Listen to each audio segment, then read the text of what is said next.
موضوع الدرس فی اثبات التوحید والقدرۃ الکاملۃ للہ والرد علی المشرکین والمکذبین، سورۃ المؤمنون، تفسیر ابن کثیر۔ الحمد للہ رب العالمین، والصلاة والسلام علی اشرف الانبیاء وسید المرسلین سیدنا محمد وعلى آلہ واصحابہ اجمعین۔ اللہم صل علی سیدنا محمد وعلى آل سیدنا محمد کما صلیت علی ابراہیم وعلى آل ابراہیم فی العالمین انک حمید مجید۔ اعوذ باللہ من الشیطان الرجیم، بسم اللہ الرحمن الرحیم۔ قل لمن الارض ومن فیہا ان کنتم تعلمون، سیقولون للہ قل افلا تذکرون۔ قل من رب السماوات السبع ورب العرش العظیم، سیقولون للہ قل افلا تتقون۔ قل من بیدہ ملکوت کل شیء وہو یجیر ولا یجار علیہ ان کنتم تعلمون، سیقولون للہ قل فأنا تسحرون۔ بل اتیناہم بالحق وانہم لکاذبون۔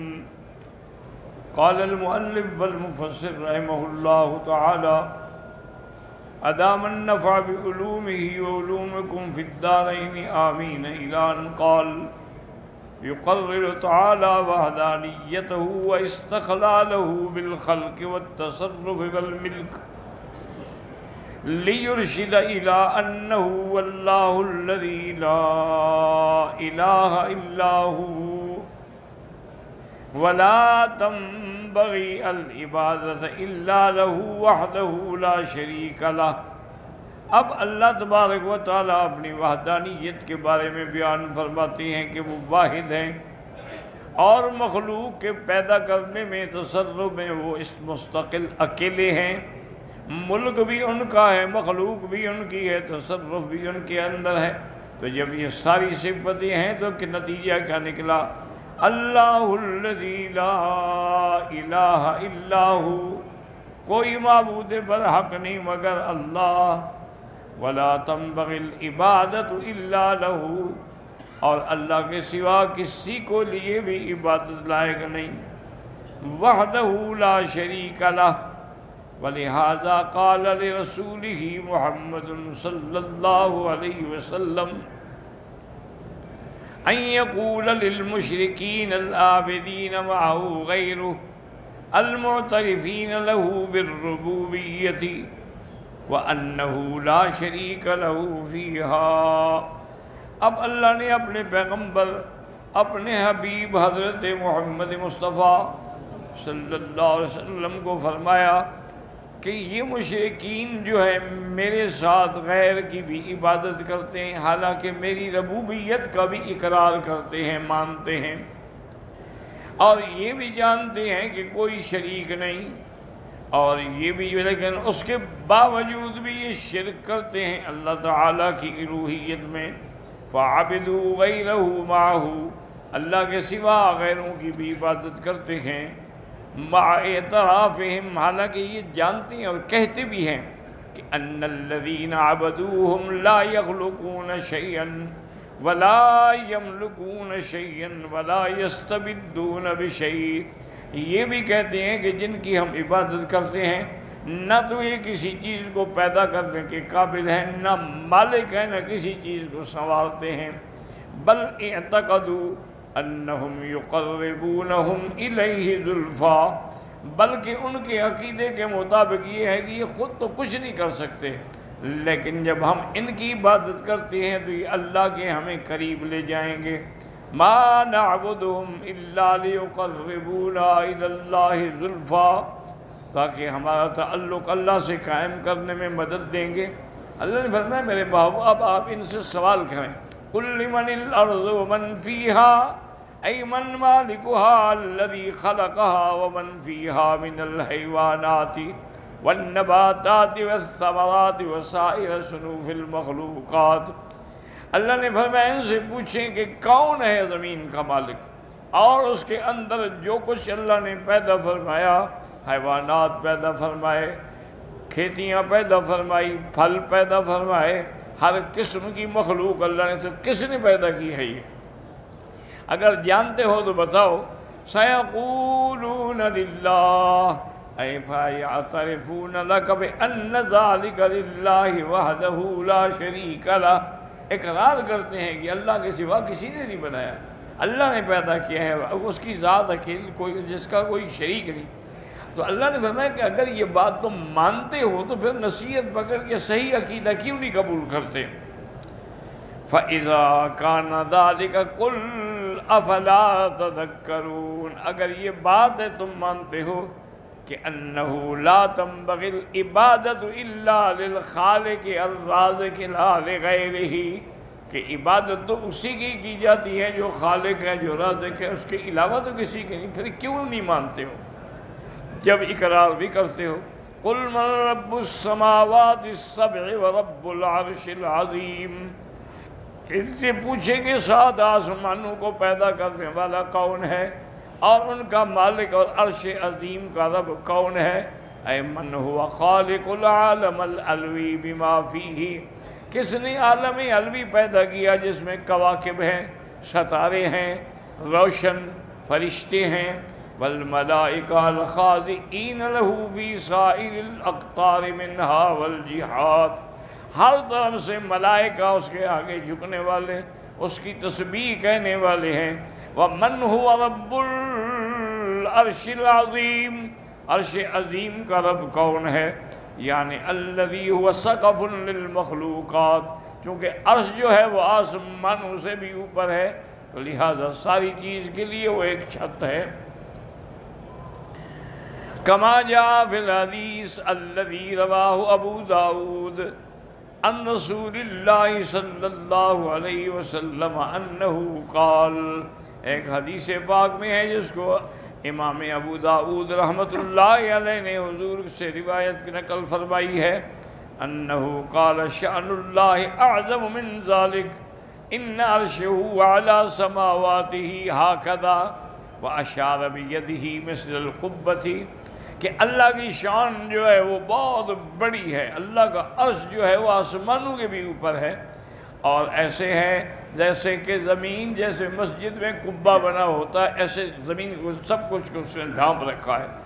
وفی الفدیۃ الآخر السماوات السبع والارضون السبع ما بینہن وما فیہن فی الکرسی الا کحلقۃ ملقاۃ بارض فلاۃ، اللہ کے پیغمبر نے فرمایا کہ اللہ پاک نے جتنے آسمان 7 پیدا فرمائے، زمینیں بھی 7، اور اس کے اندر جو کچھ ہے یہ سب کرسی کے مقابلے پہ ایسے ہیں جیسے ایک کڑا پڑا ہو جنگل میں۔ وَإِنَّ الْكُرْسِيَّ بِمَا فِيهِ مِنَ النِّسْبَةِ إِلَى الْعَرْشِ، اور کرسی کی نسبت عرش سے ایسے ہے جیسے تِلْكَ الْحَلْقَةُ مِنْ تِلْكَ الْفَلَاةِ، کہ جنگل میں ایک حلقہ پڑا ہو، إِلَّا كَحَلْقَةٍ، اس لیے فرماتی ہیں وَلِهَذَا قَالَ بَعْضُ السَّلَفِ إِنَّ مَسَافَةَ مَا بَيْنَ قَطْرَيْ الْأَرْضِ مِنْ جَانِبٍ إِلَى جَانِبٍ، اب بعض مفسرین اور علماء نے لکھا ہے کہ عرش کا ایک طرف سے دوسری طرف تک کا جو فاصلہ ہے 50,000 سال کا فاصلہ ہے۔ وَارْتِفَاعُهَا مِنَ الْأَرْضِ السَّابِعَةِ مَسِيرَةَ 50,000 سنہ، اور عرش کی بلندی جو ہے وہ 7ویں زمین سے لے کے تقریباً 50,000 سال کا سفر ہے۔ وقال الضحاک انما عن ابن عباس انما سمی عرشن، اس کو عرش اس لیے کہتی ہیں کہ وہ بلند ہے۔ وقال الاعمش عن کعب الاحبار ان السماوات والارض فی العرش کالقندیل المعلق بین السماء والارض حضرت کعب احبار فرماتے ہیں کہ آسمان اور زمین عرش کے مقابلے پہ جیسے ایسے قندیل لٹکی ہوئی ہو۔ وقال مجاہد ما السماوات والارض فی العرش الا كحلقۃ فی ارض فلاۃ۔ وقال ابن ابی حاتم حدثنا علاء بن سالم قال حدثنا وکیع قال حدثنا سفیان الثوری عن عمار الذهبي عن مسلم البتيني عن سعيد بن جبير عن ابن عباس رضی اللہ عنہما قال العرش لا يقدر قدره احد، عرش کے مقام کا کوئی اندازہ ہی نہیں کر سکتا۔ وفی روایت اللہ کے سوا کوئی نہیں جانتا۔ وقال بعض السلف العرش من یاقوتۃ حمراء، کہ عرش جو ہے وہ سرخ یاقوت سے بنا ہوا ہے۔ ولہذا قال ها هنا ورب العرش العظیم یعنی الکبیر، اور دوسری آیت میں فرمایا رب العرش الکریم الحسن والبہی، یعنی بڑا منظر ہے خوبصورت۔ وقد جمع العرش بین العظمت فی الاتساع والعلو والحسن الباہر، تو عرش کے اندر یہ ساری چیزیں ہیں، اس کے اندر وسعت بھی ہے، بلندی بھی ہے، جمال بھی ہے۔ ولہذا قال من قال انه من یاقوتۃ حمراء۔ وقال ابن مسعود ان ربکم لیس عنده لیل ولا نہار، یعنی عالم علوی میں تمہارے رب کے ہاں کوئی رات دن نہیں، بلکہ نور العرش من نور وجہہ، نور کا عرش ہے جو اللہ کے چہرے کی نور سے روشن ہے۔ اس کے بعد فرماتے ہیں کہ ان سے پوچھو تو کیا کہیں گے؟ سیقولون للہ، یہ کہتے ہیں سب اللہ کا ہے۔ قل فلا تتقون، جب مانتے ہو تو پھر کیوں نہیں ڈرتے ہو؟ اللہ سے شرک کیوں کرتے ہو؟ اذا کنتم تعترفون بأنه رب السماوات ورب العرش العظیم افلا تخافون عقابہ وتحذرون عذابہ فی عبادتکم معہ غیرہ واشراککم بہ، جب یہ سب کچھ مانتے ہو تو پھر تم اللہ کے عذاب سے نہیں ڈرتے ہو کہ اللہ کے سوا جو غیروں کی عبادت کر رہے ہو؟ قال ابو بکر عبد اللہ بن محمد بن ابی الدنیا القرشی فی کتاب التفکر والاعتبار حدثنا اسحاق بن ابراہیم قال اخبرنا عبید اللہ بن جعفر قال اخبرنی عبد اللہ بن دینار عن ابن عمر رضی اللہ عنہما قال کان رسول اللہ صلی اللہ علیہ وسلم کثیرا ما یحدث عن امرات كانت في الجاہلیت على راس جبل معها ابن لها يرعى غنما۔ حضور یہ واقعہ بیان فرماتے تھے کہ ایک عورت تھی جاہلیت کے زمانے میں، پہاڑ کی چوٹی پہ رہتی تھی، اس کا ایک بیٹا بھی ساتھ تھا جو اس کی بکریاں چرایا کرتا تھا۔ فقال لها ابنها یا اماں من خلقک، تو ایک دن بیٹے نے پوچھا کہ اماں تمہیں کس نے پیدا کیا ہے؟ اس نے کہا اللہ۔ قال فمن خلق ابی، میرے ابے کو کس نے پیدا کیا؟ فرمایا، کہنے لگی اللہ۔ قال فمن خلقنی، مجھے کس نے پیدا کیا؟ قالت اللہ۔ قال فمن خلق السماوات، کس نے آسمانوں کو پیدا کیا؟ قالت اللہ۔ قال فمن خلق الارض، زمینوں کو کس نے پیدا کیا؟ قالت اللہ۔ قال فمن خلق الجبل، قالت اللہ۔ قال فمن خلق هذه الغنم، ان بکریوں کو کس نے پیدا کیا ہے؟ تو اس نے کہا کہ اللہ نے۔ فإنی اسمع للہ شأنا ثم القی نفسه من الجبل فتقطع، انہوں نے کہا میں نے اللہ کی عظمت اور شان کے بارے میں جو سنا ہے، اب اس اللہ کے بندے نے پہاڑ سے چھلانگ لگائی تو ٹکڑے ہو گیا۔ قال ابن عمر رضی اللہ تعالی عنہما کان رسول اللہ صلی اللہ علیہ وسلم کثیرا ما یحدثنا هذا الحدیث، آپ نے کئی دفعہ یہ واقعہ بیان فرمایا۔ قال عبداللہ بن دینار کان ابن عمر کثیرا ما یحدثنا بهذا الحدیث، حضرت ابن عمر رضی اللہ عنہ یہ واقعہ بیان فرماتے تھے۔ قلت فی اسنادہ عبید اللہ بن جعفر المدینی والد الامام علی ابن المدینی، یہ حضرت علی ابن المدینی کے والد ہیں، لیکن علماء نے اس پہ کلام کیا ہے ان کے حفظ کے بارے میں۔ قل من بیدہ ملکوت کل شیء، کس کے ہاتھ میں ملک ہیں؟ اے بیدہ الملک، اسی کے ہاتھ میں تمام ملک ہے۔ ما من دابۃ الا هو آخذ بناصیتها، کوئی چلنے والی چیز نہیں جس کی پیشانی اس کے ہاتھ میں نہ ہو، یعنی جس کے وہ تصرف نہ فرمائیں۔ اے متصرف فیہا، وقال رسول اللہ صلی اللہ علیہ وسلم یقول لا والذی نفسی بیدہ، مجھے قسم ہے اس ذات کی جس کے قبضے میں میری جان ہے۔ وقال اذا اجتہد فی الیمین قال اللہ ومقلب القلوب، جب آپ یعنی کروٹ بدلتے تو کہتے یہ کہ مقلب القلوب، اللہ کی ذات ہے کہ دلوں کو جدھر پھیرے۔ وهو سبحانہ والخالق والمالک والمتصرف، وهو يجير ولا يجار عليه إن كنتم تعلمون۔ كانت العرب إذا كان السيد فيهم فأجار أحدا، اگر کوئی پناہ دے تو اس کے پناہ کو نہیں توڑا جاتا تھا۔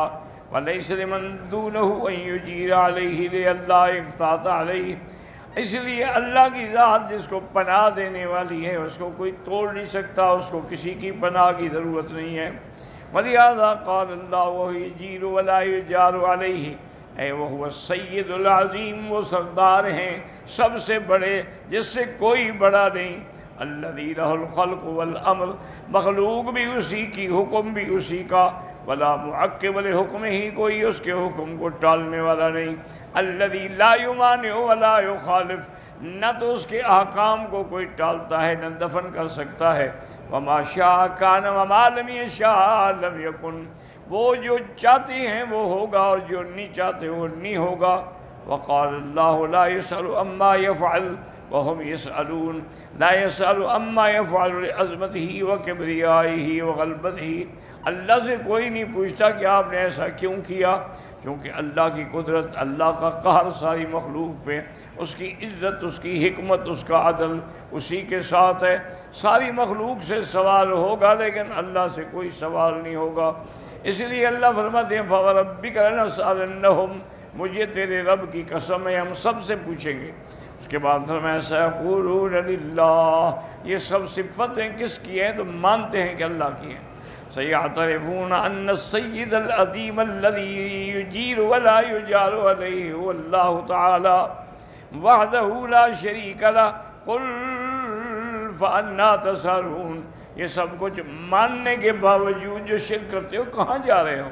وَكَيْفَ تَذْهَبُ عُقُولُكُمْ فِي عِبَادَتِكُمْ مَعَهُ غَيْرُهُ مَعَ اعْتِرَافِكُمْ وَعِلْمِكُمْ بِذَلِكَ ثُمَّ قَالَ بَلْ أَتَيْنَاهُمْ بِالْحَقِّ وَهُوَ الْإِعْلَامُ، اللہ نے ان کو حق پہنچا دیا کہ حق کیا ہے؟ حق یہ ہے کہ لا الہ الا اللہ وَأَقَمْنَا الْأَدِلَّةَ الصَّحِيحَةَ الْوَاضِحَةَ الْقَاطِعَةَ، اور ہم نے اس پہ دلائل بھی ذکر کر دیے جو صحیح ہیں اور یقینی ہیں۔ وَإِنَّهُمْ لَكَاذِبُونَ، یہ کافر جو ہیں جھوٹے ہیں، اللہ کی عبادت کے ساتھ کسی غیر کی کرتے ہیں۔ وَلَا دَلِيلَ لَهُمْ عَلَىٰ ذَلِكَ، نہ ان کے پاس اس پہ کوئی دلیل ہے۔ کما قال فی آخر السورۃ وَيَدْعُ مَعَ اللَّهِ إِلَٰهًا آخَرَ، جو اللہ کو چھوڑ کے کسی کو معبود بنائے اس کے پاس کوئی دلیل نہیں۔ لا برہان لہ بہ فإنما حسابہ عند ربہ، اس کا حساب پھر قیامت میں اللہ کریں گے۔ انہ لا یفلح الکافرون، کافر کبھی فلاح نہیں پا سکتے۔ فالمشرکون لا یفعلون ذلک عن دلیل قادہم الی ما ہم فیہ من الافک والضلال، یہ کافر جو کریں یہ نہیں کہ ان کے پاس کوئی دلیل نہیں، بس باپ دادے کو دیکھا اور کر رہے ہیں۔ وانما یفعلون ذلک اتباعا لآبائہم، یہ اپنے باپ دادے کی اتباع اور ان کے جو پہلے گزرے ہیں جو جاہل تھے حیران، ان کی اتباع کر رہے ہیں۔